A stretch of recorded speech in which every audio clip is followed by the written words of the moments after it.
Hi, I'm Anna Olsen here at Insights into Consciousness. Welcome to my show. Tonight I'm your host here on A1R Radio. I'm on every single Thursday, 6:30 p.m. Pacific Standard Time, and that is 9:30 Eastern Standard Time. So today I'm going to do a reading on the air. I haven't done it for a little bit because I've been very busy with school starting and everything. And one of the things that we keep in mind as readers is to keep our self-care up. So that means don't overdo it. Don't read too many readings, or don't do readings when you're not going to be able to do everything else efficiently. So reading people and working in that way, especially when you add a little bit of life coaching like I do and like I'm trained in, can take a lot out of you. And it can be a huge energy suck.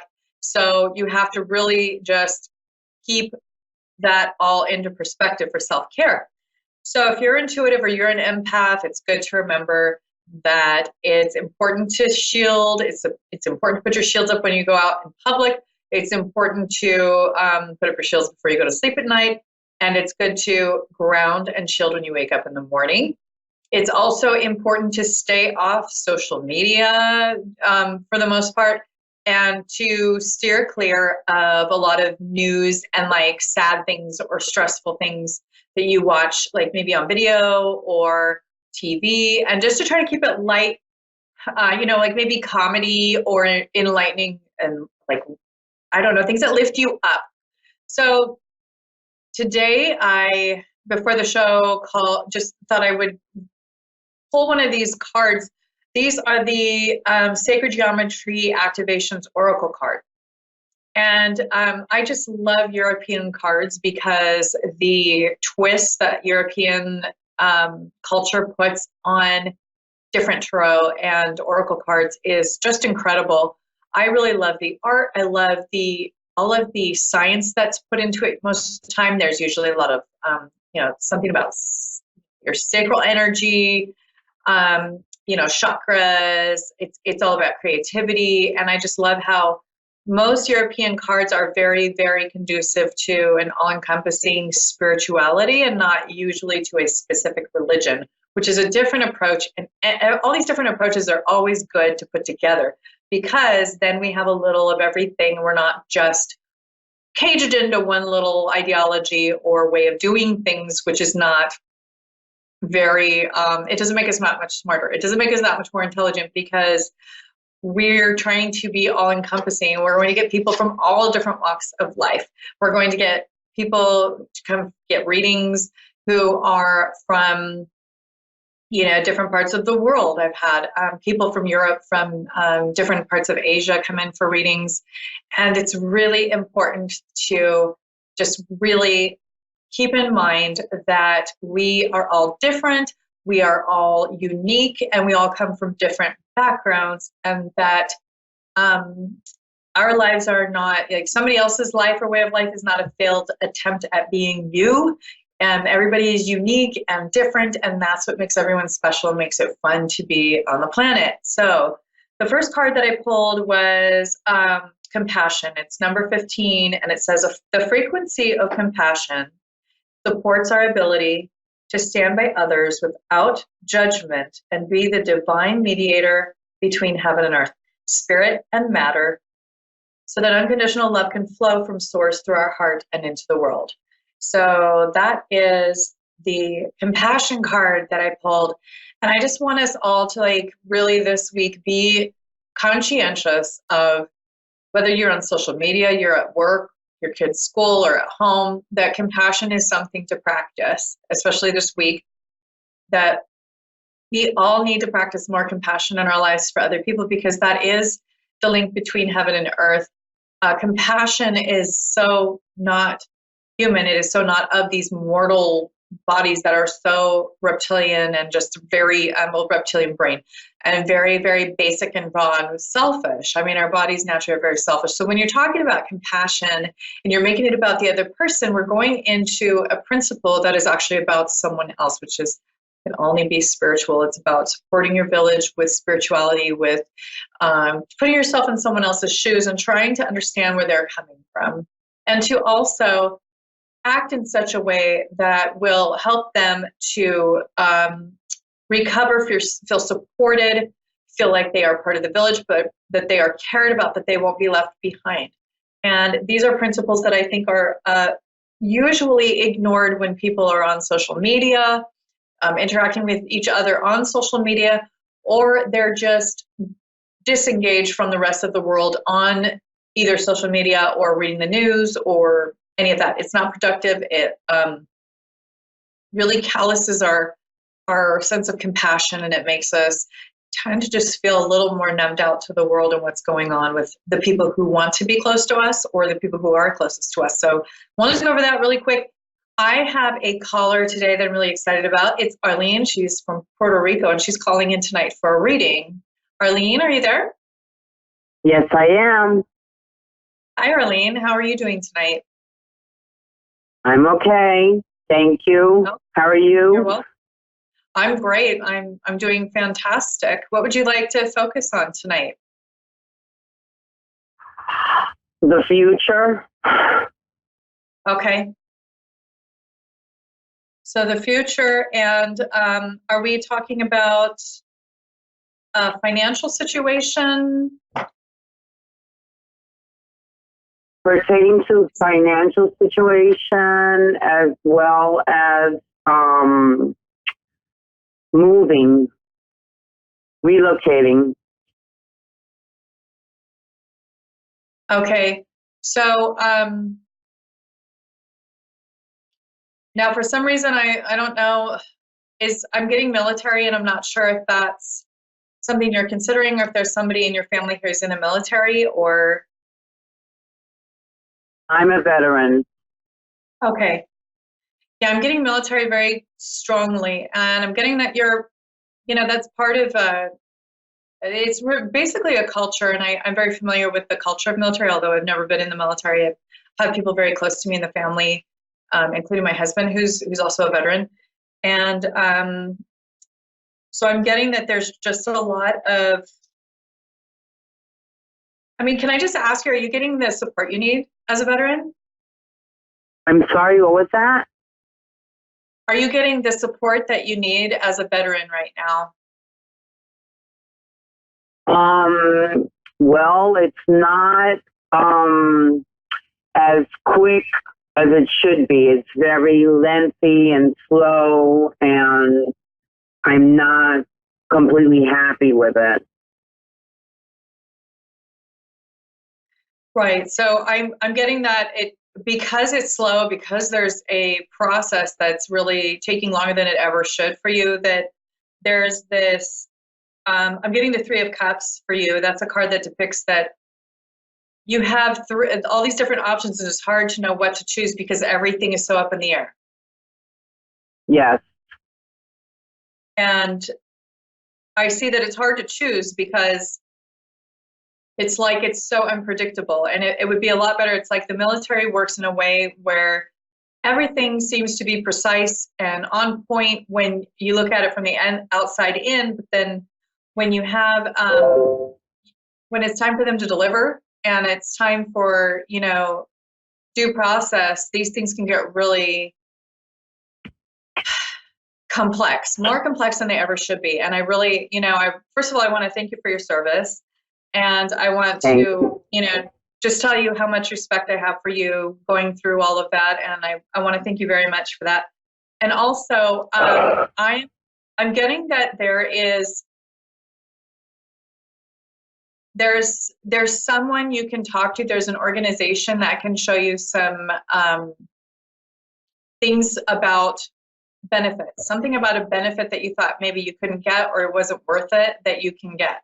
And that it takes you talking to a lot of people to get this extra, for you to just get a little support, because I feel like there's so much transition that it's almost like you just kind of want to give up because it's such a process, and that's almost how they want it to work.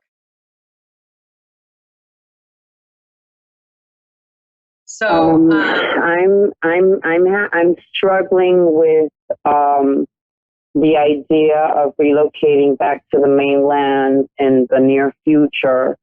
I'm also struggling with taking a board exam for my license to work in the mainland. and I have my mom that is not well, and I do not have the support I need to help me to take care of her, and everything is up in the air. And we had left after Hurricane Maria and relocated to Florida, but while in Florida, my home was robbed twice, my vehicle was stolen, one of my dogs was stolen, my mother decompensated, and it put a lot of stress on me and affected my heart, and I had to go to the hospital twice because of that. So I thought it would just be better to retreat, and so we returned to the island, and things here have not improved as they should have after Hurricane Maria and the way they should have. And there was an earthquake a few days ago, and then after the earthquake, we went through another storm. It wasn't a hurricane; it was just a storm, and there wasn't a lot of damage. But there's a lot of problems here, and it's difficult for me right now to make decisions. I'm trying to pace myself when I do make them, but I just feel like in limbo and up in the air. I'm also receiving treatment here with the VA, but everything is so slow and takes forever. And I mean, I'm not complaining in every aspect about the service, just certain services. But I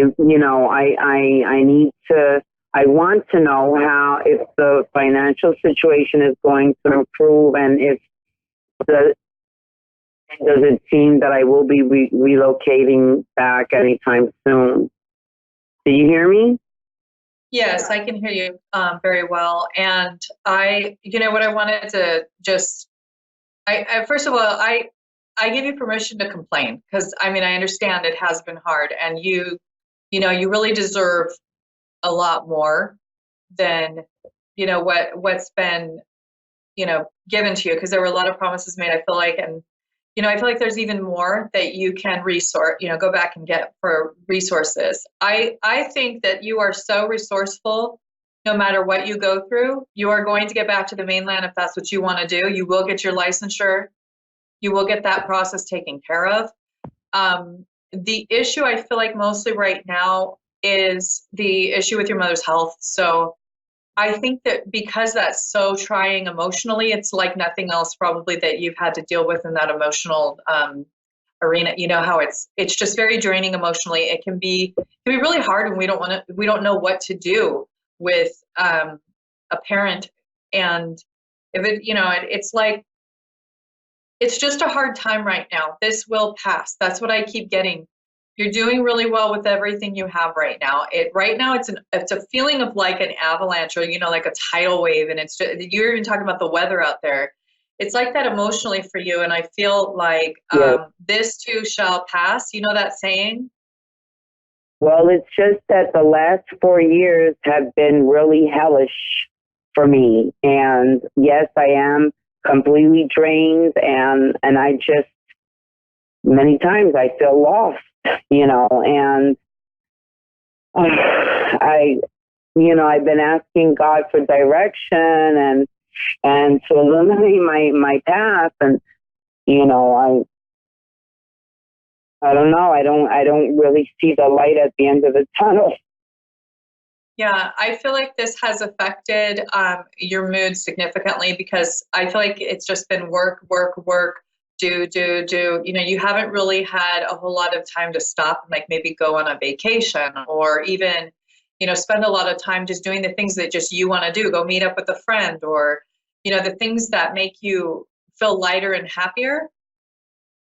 Mm-hmm. And what I keep seeing is that it's coming, that it's in the distance a little ways, but it's coming. So all of the getting your license will go through, but are you going to have to go to the mainland to get your licensing? No, I can take the board exam from here, and Okay. there is also a social worker at the VA. Since I have been caring for my mother for so long, he wants me to list her as a dependent, and he also wants me to apply for financial aid, which I would be entitled to if she is a dependent. And I also have an inheritance issue with my father's estate in England. He passed before my stepmother, and by UK law, the Crown gets the property, but a cousin of my stepmother, she has claimed the property, and I found out through an investor interested in the property that my stepmother had passed. I hadn't been in touch with her for over a year because I was so busy with my master's. And I have lawyers in UK dealing with it, but this has been going on since right after Hurricane Maria, September 20th of 2017. And I've been betrayed. I've been financially exploited. And from having an excellent credit score and being able to buy a house, now I am in financial distress and owing. And I had signed for a loan for someone, and the person disappeared with the money, and I'm stuck with that. And from having a perfect score, now I'm like in a very low score, and I really want to get my own home. It's just so many things, I'm trying to give it to you in a nutshell, Yeah. So it's really a lot right now. It's a lot of stress, and I get that. I get that this is a great deal of stress, and I'm still hearing, bringing you back to veterans, just whatever's available for you through the Veterans Administration. Go through, putting your mom as a dependent, do everything that they're telling you to do. That there's like a lot of support there. And that if you just keep going for it, you will get it eventually. And it's just these baby steps that will lead to the bigger picture. I see that the attorney is going to be somebody that you need to keep pressing with, and just keep asking the attorney, where are we on this? What do we need to do next? I know sending emails are probably expensive, but I just sent him another message to him, to the law firm, day before yesterday, and I haven't gotten word back yet. Okay. Yeah, I would just keep on that, and I know that they charge for every email and how long it takes to read it. So just a quick email. Where are we on the case? What do I need to do? And just keep him motivated. I feel like he's losing a little bit of sight of your case, just a bit, because he has other ones that are more local to where he is. So he just needs a little bit of a push. And that he will get things rolling with that. He'll get the ball rolling. And in the interim, I think that it's best for you to really take advantage of any services or monies owed to you through Veterans Administration, through taking care of your mother. If there's any sort of, like if you're supporting her and you can get some money from the state or whatever for doing that. I feel like there's a lot of things that you can really look into, and contact, all the organizations you can think of. Get a nice list from either, Veterans Administration, the social services offices, things like that, where you are. I do see that if you really want to move back to the mainland, you're going to do it, and that these things will fall into place. It's just about trying to get that tenacity and getting that like energy and motivation to do it right now, because you have so much pulling at you. And I have to tell you, I'm wondering, were you deployed, and were you like in a situation where you had to deal with like life and death situations? I had to be what? Were you in a situation where you were deployed and you had to be involved in life or death situations? No. Well, I wasn't deployed, but I do have PTSD, and I did have military sexual trauma. And I also think that has something to do with never having been able to have a normal, healthy relationship with a man. And why I have never married nor had children. Right. And I think that that's where a lot of this, I feel like it's depression. So I'm really feeling a very heavy burden of things that just need to be worked out. And, you know, I would urge you to even look into places like United Way or something like that while you're waiting for Veterans Administration. You know, if they're not getting the ball, I know you said you're getting some services there, but there has to be more, and there has to be I think it's just picking at all the right people and getting your needs met right now, and being super consistent and really asking for support. I know there are support groups for people who've been victims of crime. There's actually an organization called Victims of Crime where you can call up, you know, like even women's shelters and talk to them about your situation, that you're having these, you know, you're having some depression. I'm just getting that this depression needs to be addressed and that you can heal. But really getting that your emotional needs met right now. You know, I feel like there's an attitude of that you know, the superiors were telling you not to pay attention to your feelings and to turn them off, that they didn't have time for it. That's not okay. You know, your feelings and your emotions and everything you've dealt with need to be addressed. And right now, I feel like you're going to be your best advocate. And I know that you can get to where you can be in a relationship and to where you can tell a man, this is what I've been through, and that you can find somebody who will be supportive. And I feel like there's a widower, a guy who's lost his wife for you, who understands grief. He understands what it's like to go through a healing process, and he will be able to basically relate to you in a way where he's had to heal through the grief of losing his wife. And you guys will be able to connect that way. Mm-hmm. So I want this conversation that in the belief system going on here for you to change into, there are many people who know what grief is like. There are many people who know what these emotional processes are like, and they will accept me. They will not reject me. As a matter of fact, they'll feel more comfortable with me because I have been through trauma like them. And you guys will see eye to eye. And I don't want there to be, you know, I want to change this belief conversation going on into, because of my trauma, I can relate to stronger people. Because of my trauma, I have more compassion. Because of my trauma, now I can help other people because I know what it's like experientially. And those are the kinds of conversations that I'd love to see you start having in yourself, that is the truth.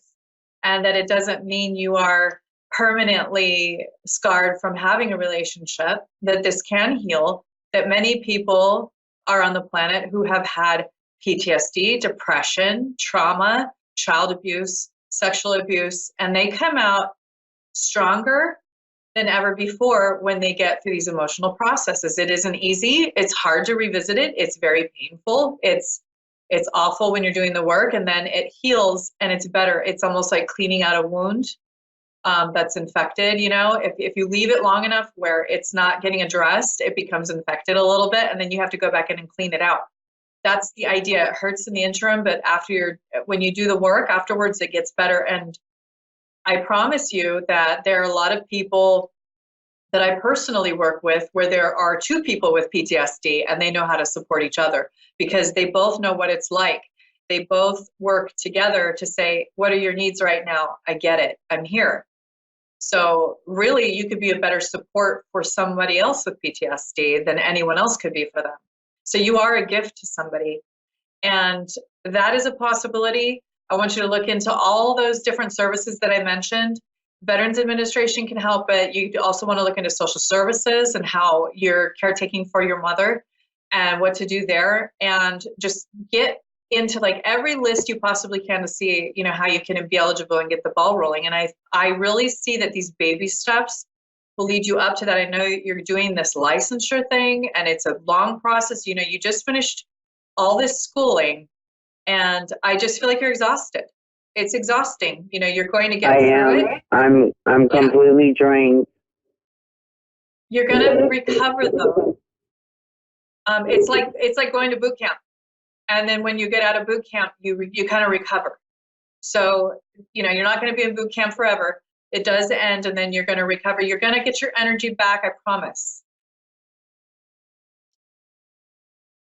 This is Okay. just a real hard time, and you'll get out of it, I promise. And if you want to work with me later too, I'm here. I'm on Facebook under Anna Olsen Intuitive, and then my website's at the bottom of the screen. I'm kind of running out of time here, but my website's annaolsenintuitive.com if you want to contact me. Hang on a second. Let me get a pen and write it down. I was studying and I was using my laptop, but I wasn't taking notes. So I have a pen now and I have paper. So give me the information.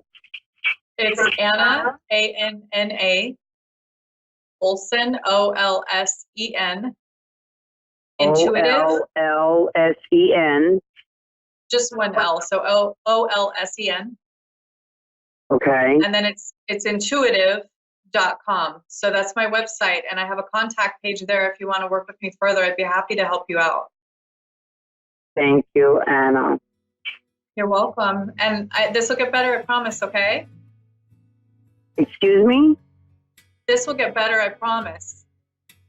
Thank you, Anna. Thank you very much. Right. Thank you I so really much for your appreciate service. it. All right. I'm sorry. It's just that you sound so far away. I'm sorry. It's okay. Yeah, I'm just thanking you for your service, and I'm wishing you a good night. Thank you so much for calling. Thank you. Thank you very much. All right. Good night. Okay, so that's my time for tonight. That was a lovely reading. I just thank all veterans so much for their service, my sister, my husband especially, and anybody else who has spent their time serving in the military. I just want you to know how much I love you. And we will talk to you next week. I'll see you next week. You guys call in. I'll give you a reading. It's AnnaOlsenIntuitive.com, and I'll see you next week on Thursday. Thank you so much. Have a good night.